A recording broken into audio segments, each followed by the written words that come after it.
Sanibonani, Dumelang. Welcome back ku-Classified TV News babukeli lapho khona sinilethela khona indaba ezimnandi. Igama lami nguMashia the Schist. Sengiphinde ngabuya-ke nayo indaba ye-heartbreak. Abantu bayahethana la ngaphandle. So baye basisherele-ke basibhalela ku-Classified TV News so that sizanifundela kuthina ababukeli. Ngiyabonga. Namhlanje sibhalelwe uZimkhitha uthe mayisibhalele indaba la ku WhatsApp wasitshela ukuthi yena ubekade ezwana nomfana obekade ebukela iTV kubo. So ubethu uzavela la ku show yethu, however waba nenkinga ukuthi angeke savela because engathi ushena sekaningi evela like indaba yakhe sekaningi ayishare. So ke manje obe sisecela ukuthi hayi ubecela ukuthi asibhalele then sabe sesifunda ifundeka kanjena ke indaba yakhe. Sanibonani ku-Classified TV News. Igama lami nguZimkhitha. Ngike ngabhekana nesigameko sokuthi mina noma sishare umuntu but mina bengazi uma naye bengazi. Kweza kanjani ke ukuthi mina nalo muntu kusi end up sesibonana? Kwaqala kanje. Umfana waye umuntu ofika endaweni and then mayefika washo wathi umuntu othanda ukubukela iTV kwasho ukuthi ngahlangana naye endleleni ngibuya ukuyothenga eshop naye wabuye eshop sabuyisana kanti uzongena next door yasekhaya. Mayefika ngangingamazi mina but sithema siyasixoxela wangitshela wathi uze ngomsebenzi yana kule ndawo.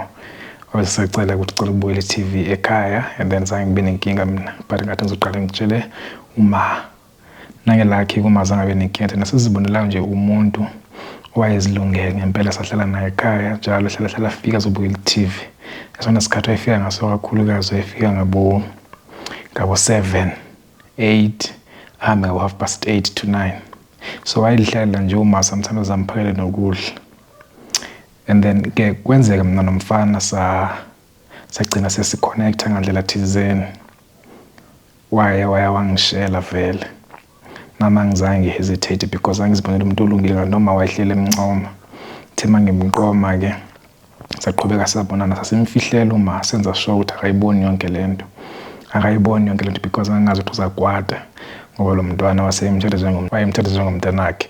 So I had to make sure ukuthi uma aka find out yonke lento because anga find out kuzoba inkinga. Can you imagine uma ese find out ukuthi lo mntwana yena amfaka la endlini ethi yamsiza ufuna ukubukela iTV. Sorry. Ethi yamsiza ufuna ukubukela iTV ngiyamthatha mina ngimenze boyfriend. Then kwenzeka ngelinye ilanga uchomo wami wangibuza ngibuye esikoleni ethi chomi ngangifunda naye uchomo wami wangibuza ukuthi kanti kwenzakalani phakathi kwama wakho nalo mfana lo othanda ukubukela iTV kini because asengimxoxela ukuthi kunomfana othanda ukubukela iTV ekhaya. So mina nalo mfana siyabonana ngandlela thizeni. And then uma wathini then uchomo wathini wayibuza mina uchomo ukuthi kwenzakalani ngomfana noma ngamtshela ngithi no akwenzeki next ngamkwatela to such an extent that saxabana into ngasuka umphansi ukuthi how can ukuthi angasoluma ukuthi angajola nomfana yangijola naye mina kanti nomfana phela mncane ngiyamazi. So wayetype yami umfana not type kama. And then ke saxabana kanjalo sinochomi singakhulumisani but then kwathi ngolunye usuku ngizibuyela esikolweni mangifika ekhaya ngifika bakhulumela phansi kukhona umfana ngibe confused ukuthi hawo lo mfana ukhona mos kanjani manje emini kanti phela ngajolanga ukuze emini. Okay fine ngibuyele emuva futhi because ngafike ngabakoba kancane ngabona ukuthi basondelene nendawo abahleli kuyona esofeni. Ngabuyele emuva nganokho ngathi knock ngithi babe aware ukuthi I'm coming in. Then bangivela sebehleli separated kula ngabona khona ukushaya amanzi ngabulisa ngathi angibonanga next. Then ngase heartbroken already kwakuthi ngikhala ngaleso sikhathi ngajika ke. Then the other day ngathatha ifone kama engekho aware because ngangiyazi ipasscode kama. Then ngangena ku WhatsApp mangifika ngicheck ama chats wow ngempela bayajola nomfana yazi into angayithuka ngingaquleka ngavuka phansi ngazibuza ukuthi ngisithela ifone kama.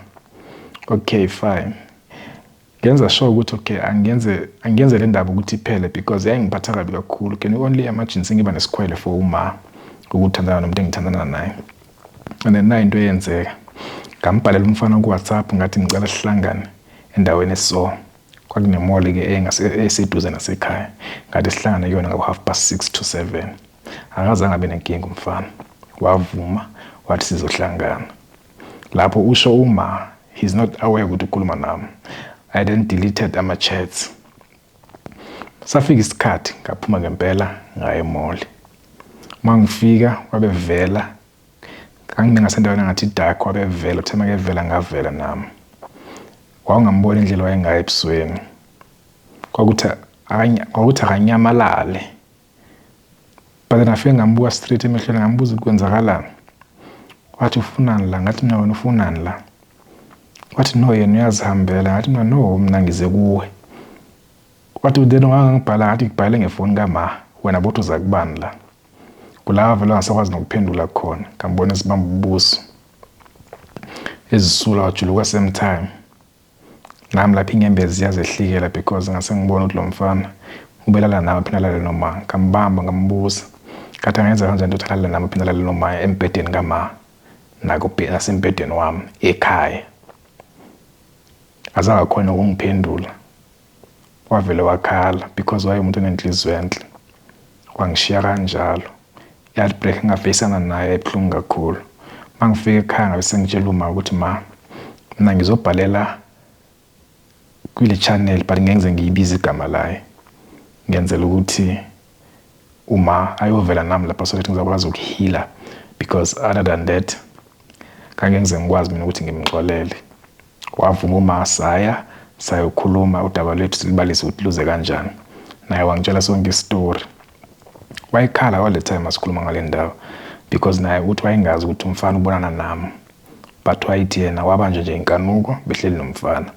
Benza ke into abayenza and ukuthi bese kaningi beyenza. Can only imagine mina ngibhizi ngithi boyfriend yami ngize ngimbonela umshado umfana. Naye uthi ngibonela umshado kanti ufuna ukuthatha isithembu ngami noma. Iyona heartbreak engafacana nayo ke le. That is why ngibhayile Classified TV News. Heartbreak. Ngiyabonga. Akukeli nawe uzimkhithi uyasitshela ukuthi heartbreak ahlangana naye. Uma wakhe naye bebeshare umfana. Can only imagine. So nawe if una heartbreak or noma yiphi as long ine heartbreak or pesana naye unga hesitate sendele khona la Classified TV News ngizadrop inumber la ngenzansi era WhatsApp uyibhale nje indaba yakho ifuna uba anonymous you comfortable with that uba anonymous and then if ufuna ukubhala igama lakho it's still fine. Sayifunda thina sifundela ama viewers ekhaya. Ngiyabonga. Igama lami nguMasha, uMasha Dashist. Next time.